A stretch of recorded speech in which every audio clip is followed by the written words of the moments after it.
This program is being presented by the Cincinnati Suburban Bell Telephone Company and Citizens Telephone Company.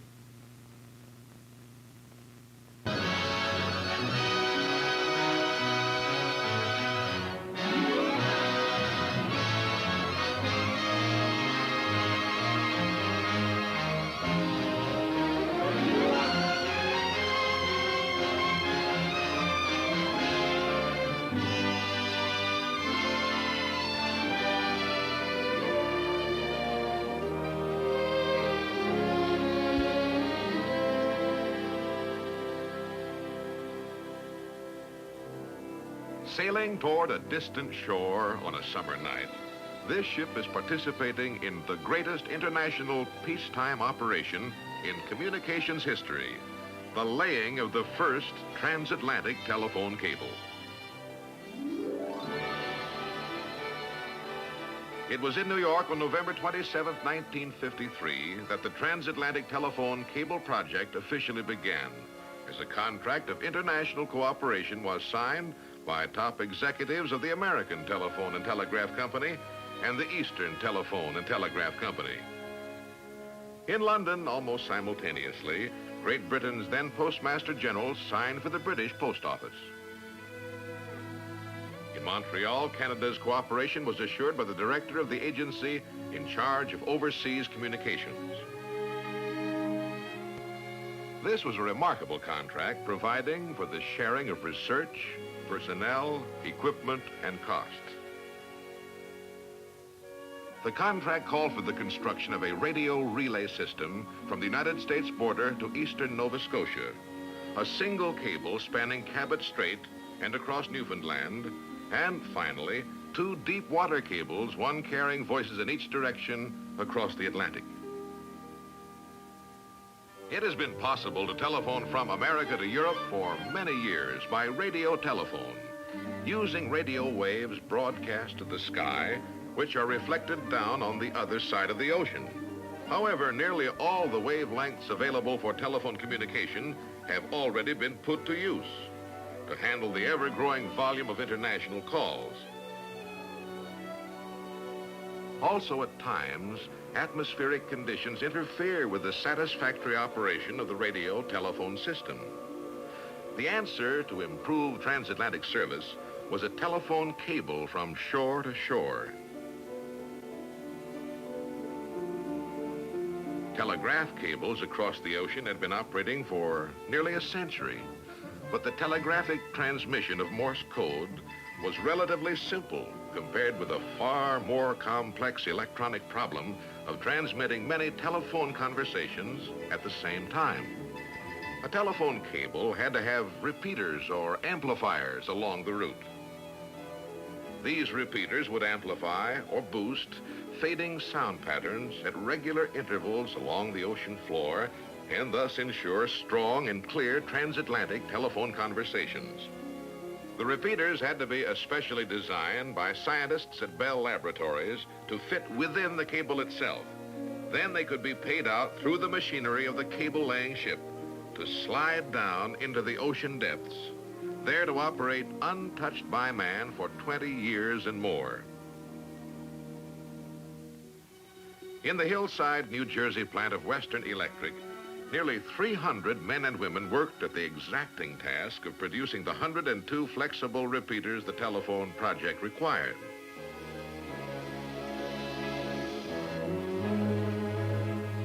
The core of a simple coil, yet that coil must operate perfectly for years, perhaps 2 miles and more beneath the sea.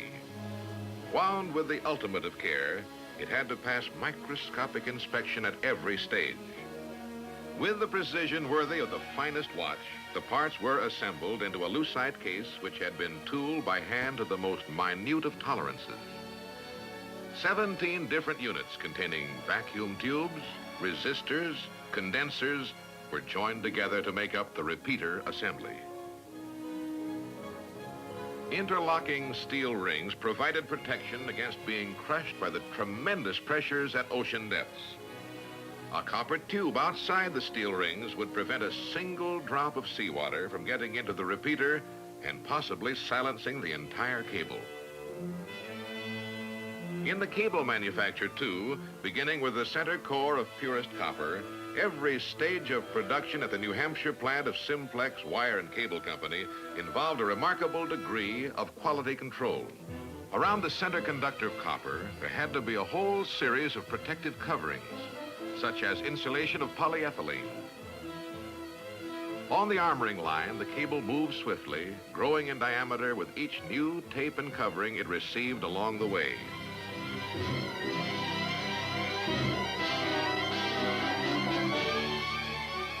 Heavy steel wires whirled on by the juggernaut-like armoring machine, and final coatings of tar and jute provided sure protection against hazards of the undersea. Late spring of 1955 found the first 200-mile section of cable, with repeaters spliced in at 37-mile intervals, being loaded aboard Her Majesty's ship Monarch in Portsmouth Harbor, and the first actual cable lay of the project was about to begin.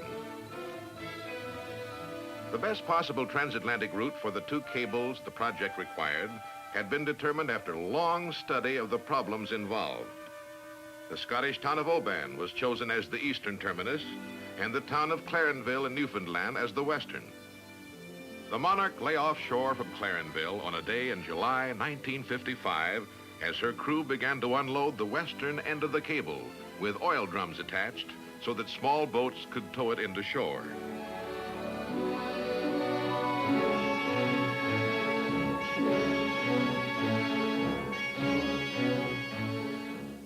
Out of the water it came like some legendary sea monster, Transatlantic #1, the black stub end of a slithering weight to which 100 men must bend their backs.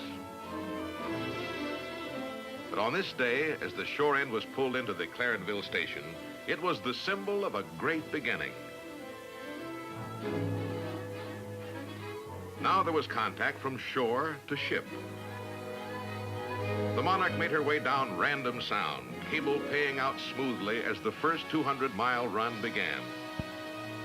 The initial voyage was only a few hours old when up from the vitals of the ship came the first flexible repeater.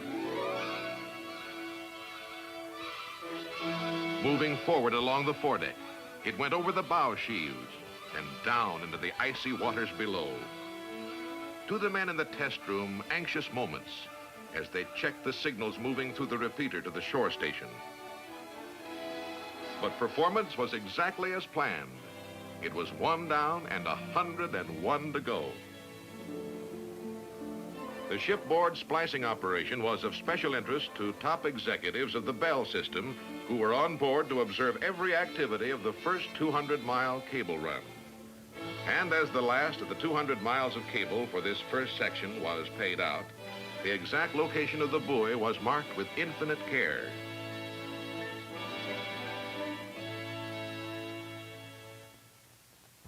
Then as the fog closed in, the buoy, holding the cable end fast, went over the side to ride there, alone on the gray-green sea. It was home to England for the Monarch, to the plant of Submarine Cables Limited at Erith on the River Thames. There she filled her holds with 1,300 miles of deep water cable for the next section of the Atlantic run.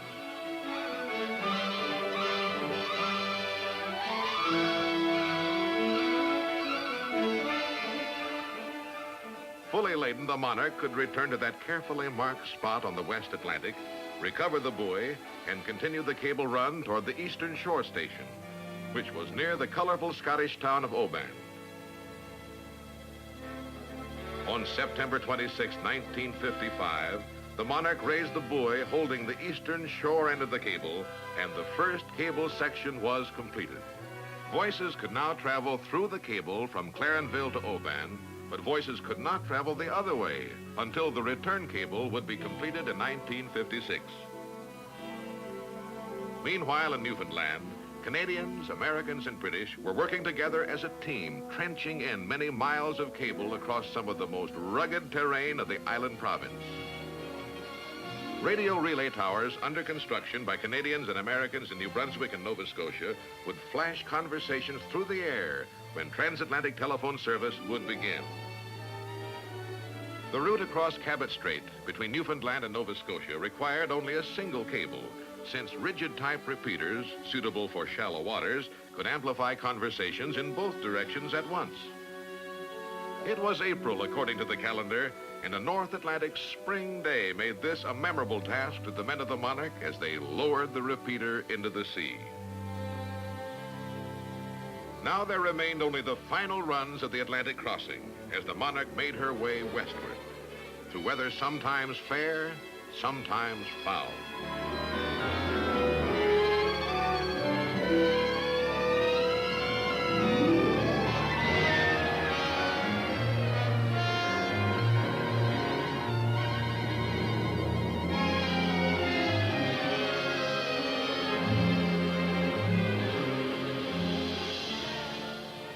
But whatever the weather, the cable continued to go down, and the last chapter in this dramatic saga of the sea was about to be written. By day, by night, as the ship moved closer to the western shore, to every man aboard there was a growing sense of urgency and expectation, an awareness of the finality of this voyage. All other work was done. The radio relay towers were finished.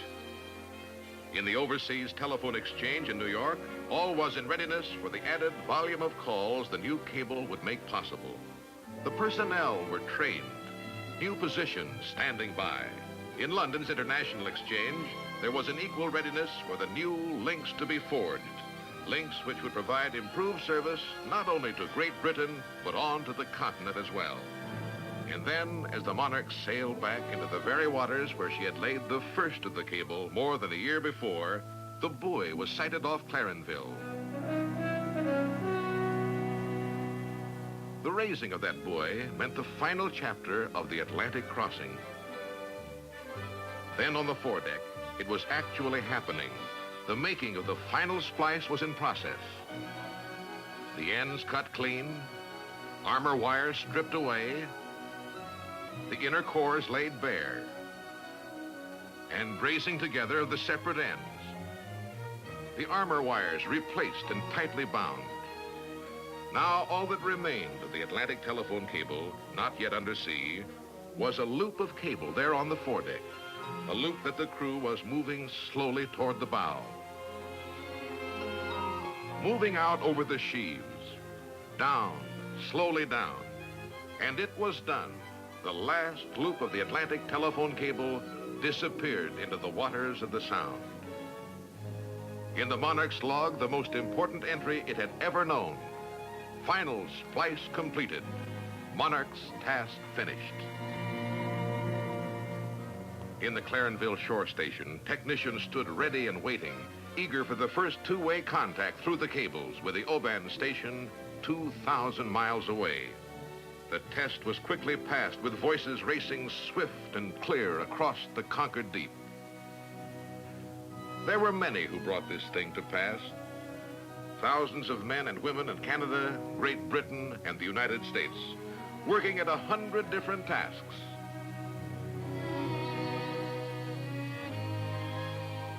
The world is smaller today for their efforts. It is to be hoped that the years to come will bring many other examples of the kind of international cooperation which made possible this significant achievement in communications history.